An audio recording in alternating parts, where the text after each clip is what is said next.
Hey there, everyone.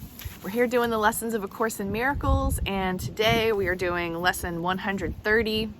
It is the middle of May in New Jersey, and it finally feels like spring-ish. I mean, it's still a little chilly, but I don't know. Anyway, hope you all are doing well out there.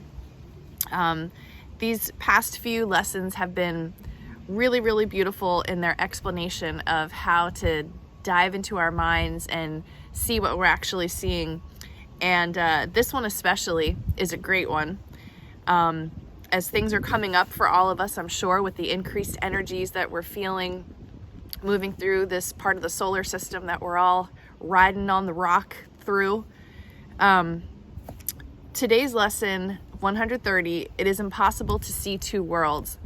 And I really love this because it's just a very simple reminder about the choice that we have between love and fear every second of every day. And when we intentionally step into,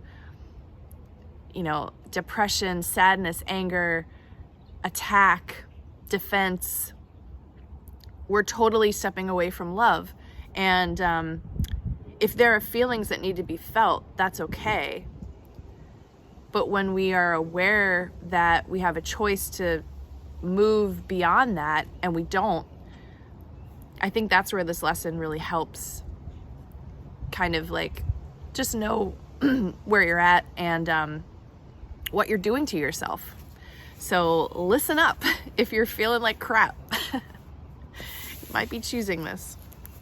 All right, it is impossible to see two worlds. Perception is consistent. What you see reflects your thinking, and your thinking but reflects your choice of what you want to see.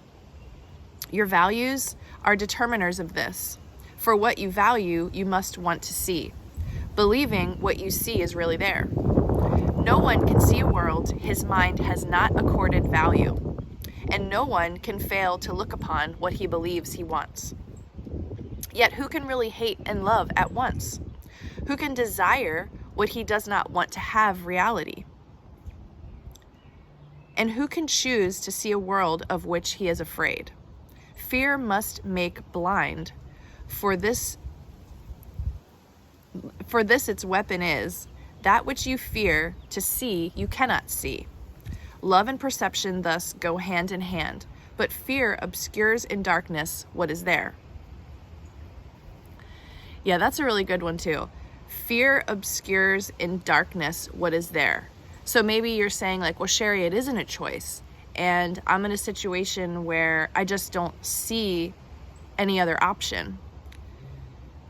That could actually mean the presence of fear. And at some level, maybe unconscious, you've chosen that route instead of the love route. But the love is always there. And the loving option for yourself in any situation is always there. I'm telling myself this too, by the way. What then can fear project upon the world? What can be seen in darkness that is real? Truth is eclipsed by fear, and what remains is but imagined.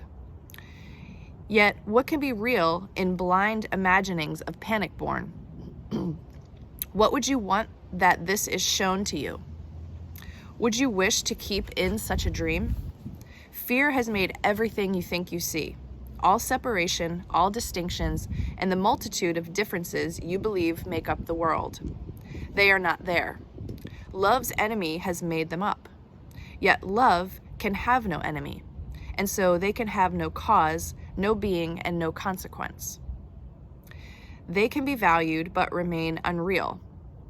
They can be sought, but they cannot be found. Today we will not seek for them, nor waste this day in seeking what cannot be found. It is impossible to see two worlds which have no overlap of any kind. Seek for the one, the other disappears. But one remains. They are the range of choice beyond which your decision cannot go. They are the range of choice beyond which your decision cannot go. The real and the unreal are all there to choose between, and nothing more than those. Makes it simple. Today, we will attempt no compromise where none is possible. The world you see is proof you have already made a choice, as all-embracing as its opposite. What we would learn today is more than just the lesson. that you cannot see two worlds. It also teaches that the one you see is quite consistent from the point of view from which you see it. It is all a piece because it stems from one emotion and reflects its source in everything you see. 6 times today, in thanks and gratitude, we gladly give 5 minutes to the thought that ends all compromise and doubt and go beyond them all as one.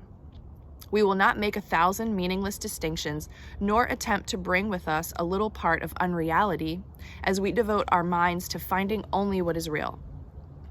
Begin your searching for the other world by asking for a strength beyond your own and recognizing what it is you seek.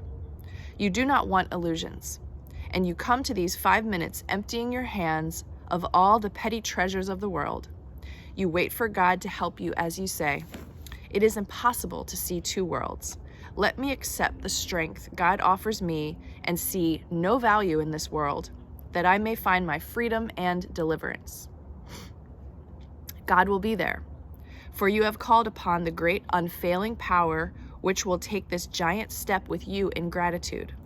Nor will you fail to see his thanks expressed in tangible perception and in truth.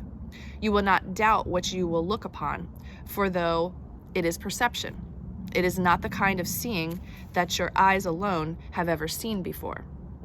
And you will know God's strength upheld you as you made this choice. Dismiss temptation easily today whenever it arises, merely by remembering the limits of your choice.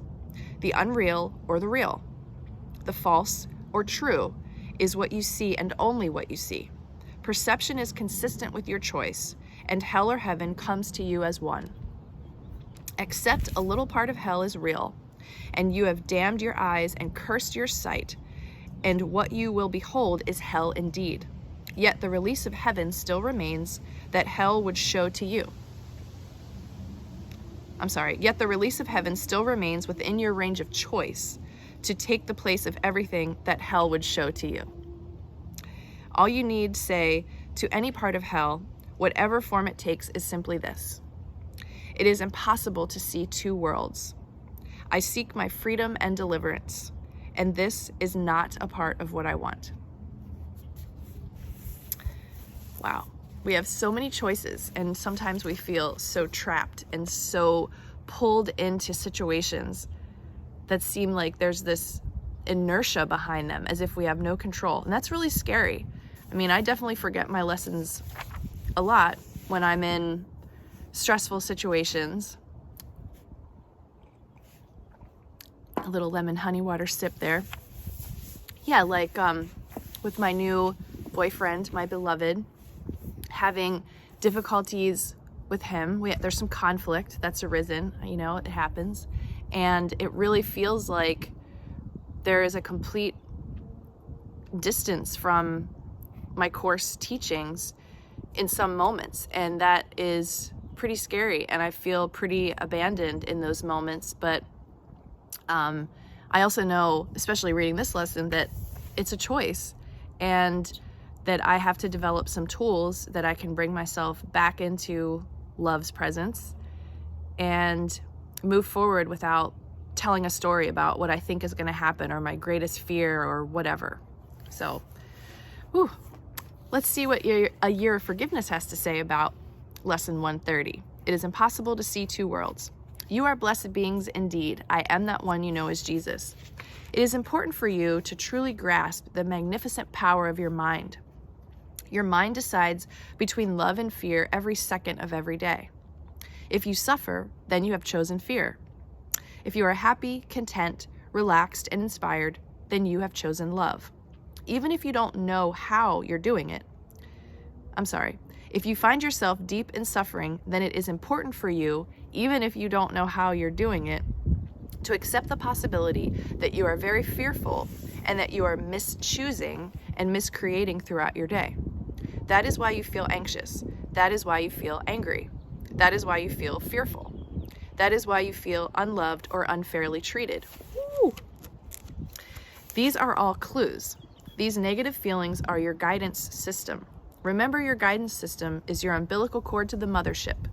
Home, God, love, or whatever you want to call it. And it operates at a frequency of love connected to divine truth. You are an extension of that divine truth, and your natural frequency when you are connected to Source is love. That is what your guidance system is.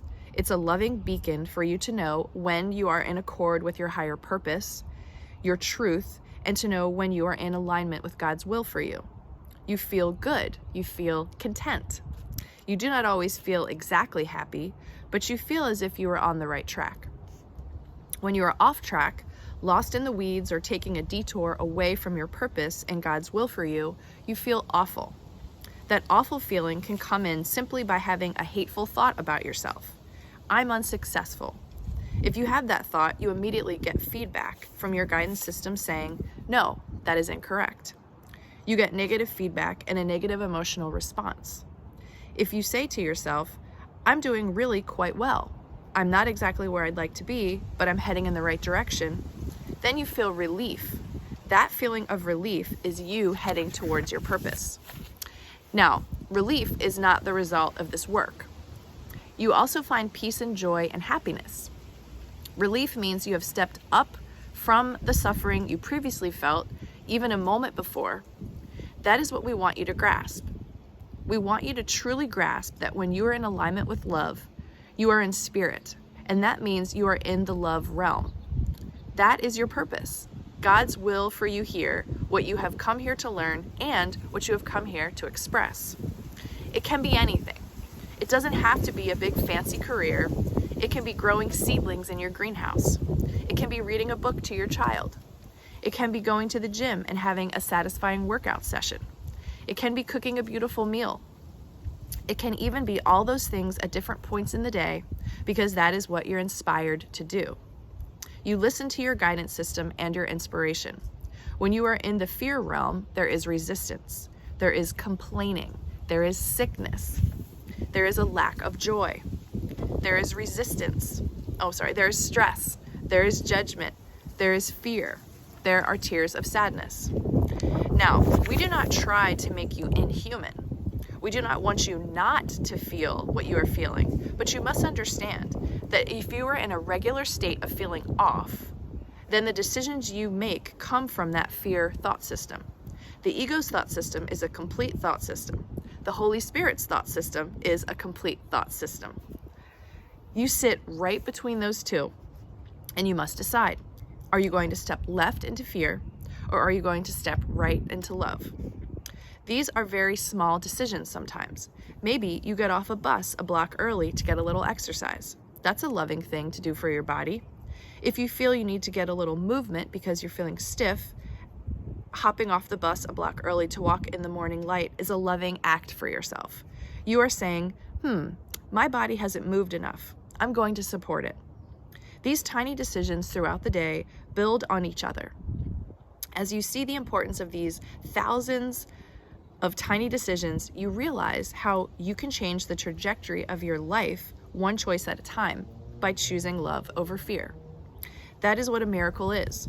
Where there used to be fear, now you choose love. We encourage you to really get down into that guidance system and ask yourself, where am I feeling bad on a consistent basis? And why am I feeling bad on a consistent basis? What unloving thing am I doing, thinking, eating, saying, and believing about myself or another causes this negative feedback? That is your homework for today, because you want to choose love. That means you must become aware of where you choose fear over love. You must now resolve to make a new decision to choose again, to choose love. I am that one you know as Jesus, and we will see you again tomorrow. All right, everyone. This video went a little long. So we have 2 sets of homework today. 5 meditations to do and a little discovery into where we are choosing fear over love. It is impossible to see 2 worlds. Enjoy that one today, and I'll see you tomorrow.